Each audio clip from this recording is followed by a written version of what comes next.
Remember Venom with Tom Hardy? I'm willing to bet money that, while you were watching Venom, you started thinking, I wonder what this movie would be like if it was R-rated. And good. What if I told you that there's this little movie from the same year called Upgrade, which is exactly that and so much more? Does that spark your interest? Well then, let's not waste time and get down to business. It takes place in the near future. No flying cars yet, but police drones are everywhere. Self-driving cars and cybernetic body modifications are the norm. Our protagonist is not into all that tech. He's a traditionalist, a hands-on kind of guy, an analog man in a digital world. He's not fond of the idea of machines doing all the work and humans slowly becoming obsolete. He makes a living by fixing vintage cars. Well, his wife makes a living working in tech. He's just barely making any money. That doesn't faze him, and he loves the life he's living. So of course that's not gonna last. One day, when him and his wife are riding in her car, the car gets hacked and made to crash in the ghetto. After that, a group of shady dudes murder his wife and paralyze him from the neck down. Because of that and the fact that the police can't find the killers, he gets depressed and suicidal. When all seems lost, his last customer, a brilliant scientist in charge of a tech company, makes him an offer. Become a test subject of a revolutionary microchip which might restore his ability to use his body. He agrees and goes through with it, but then the chip starts talking to him. I am STEM, the system operating your body for you. Don't be afraid. You fucking kidding me? Now, the most old-school guy around and the most advanced AI on the planet must team up to find the killers. What makes this movie awesome? Quite a few things actually. Here they are. Number 1. The fight scenes. If you have heard of this movie, it's probably because of the fight scenes. They are amazing. Choreographer Chris Ware, cinematographer Stefan Duccio, and editor Andy Kenny give us what might be the most memorable hand-to-hand combat sequences of the last decade, at least in Hollywood. Seeing them for the first time is like seeing the fights from The Matrix for the first time. They really make you say, whoa.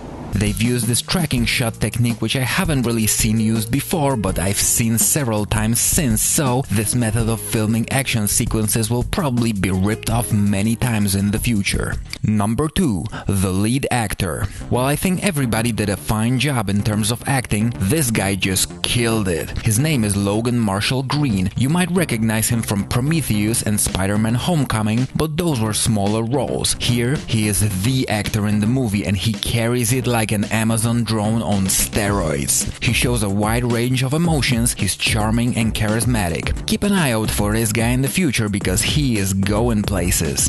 Number 3. The villains. A lot of action movies have a problem with creating interesting and formidable villains for our heroes to fight. Someone who will make it a hard time for them to succeed. Our hero will definitely not have an easy time, as he must face off against a team of cybernetically enhanced mercenaries led by the evil, menacing, diabolical guy who replaced my internet router last month.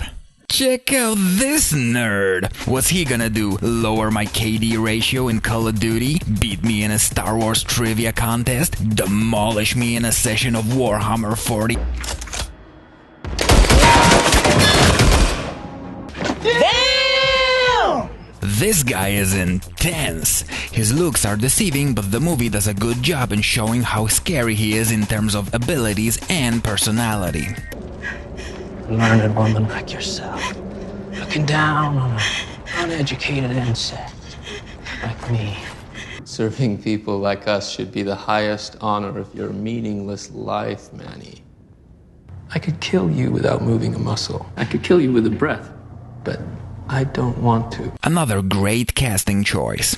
Number 4. The World. A lot of sci-fi movies don't do world building very well. This movie is not like that. You get to really know how this world looks like and works throughout the movie. You see the fancy suburbs and dilapidated ghettos, the advancements in technology and how they shape everyone's life. You learn how people with different worldviews perceive the modern world. It's very grounded and realistic but has plenty of style and personality, which almost makes it a character in the movie. I wish more movies movies would put this much effort into world building. Those are the main ones for me, but there are so many more wonderful things about this movie. The score is very atmospheric and enhances the scenes well. The writing is very solid. You're never bored, there are many likable characters, the brief moments of humor work for the most part and they don't feel out of place. The themes explored are quite interesting.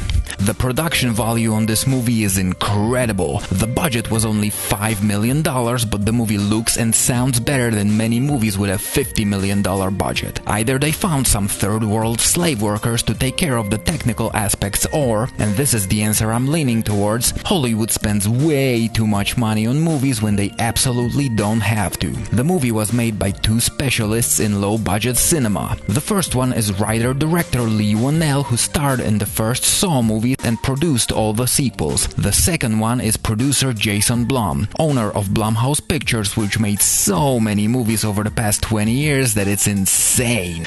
The movie, while it didn't flop, did horribly at the box office, but it got so popular on home media that a sequel TV series made by the same people and starring the same lead actor is already in the works. While I think that they'll drag it out for way too long like they do with every series, I can't wait.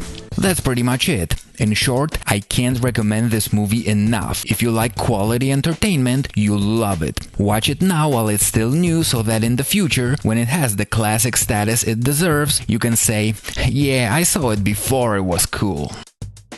Thank you for watching.